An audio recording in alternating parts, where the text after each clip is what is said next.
असां हिन वक़्तु मौजूदु आहियूं इस्लाम कोट प्रेस क्लब ते। ही रहवासी आहे ॻोठ कुंभारियो जो रहवासी आहे, थरकोल ब्लॉक 1 में कमु कंदड़ हुयो। बोरची आहे, उन सां जेका से उतां जो एडमिन आहे उन इंतई ग़लति हिकु रवैयो इस्तेमालु कयो आहे। इन जी जेका आइडियो जेका इन सां ॻाल्हि ॿोल जेका थी आहे उहा शेयर थी आहे। उन में हू जेके एडमिन आहे गारिन वारे अंदाज़ में पेश अचे पियो। एतिरे हद ताईं जेका थर जा जेके समूरा रहवासी आहिनि उन्हनि खे बि जेका से ग़लति उन में जेका से इल्ज़ाम हणे पियो, गारगंद जेका करे पियो। सोशल मीडिया तमामु घणी वायरल थी आहे। हितां जा थर जा जेके रहवासी आहिनि उन्हनि तमामु घणी कावड़ छायल आहे।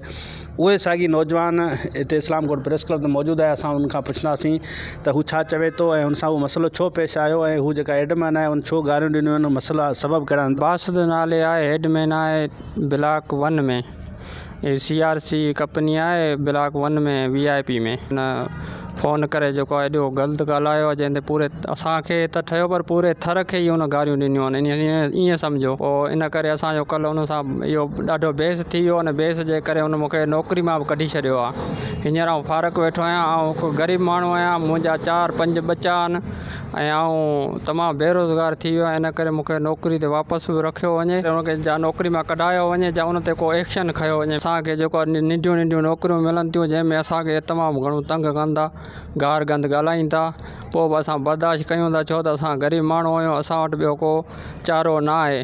इन करे असांखे महिरबानी करे इंसाफ़ ॾिनो वञे। उन जो गार गंद ॾिनी। उन जो मूं उन खां सुवालु पुछियो त उन चई त भाउ आउं गारियूं ॾींदुसि, तूं छा थो करे सघीं मूंखे, तो में हिमत आहे जो तूं मूंखे कुझु करे सघीं थो।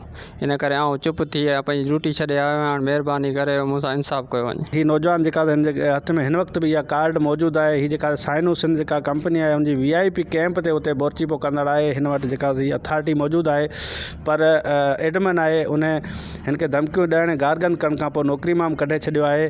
मुतालबो करे पियो सिंध हुकूमत खां नोटिस वरितो वञे, हिननि कंपनियुनि जे ख़िलाफ़ कानूनी कार्रवाई करे एडमिन खे हितां कढियो वञे। काज़ी बजीर, अवामी आवाज़ TV न्यूज़, इस्लाम कोट। विज़िट कयो अवामी आवाज़ मीडिया ग्रुप जी वेबसाइट awamiawaz.pk।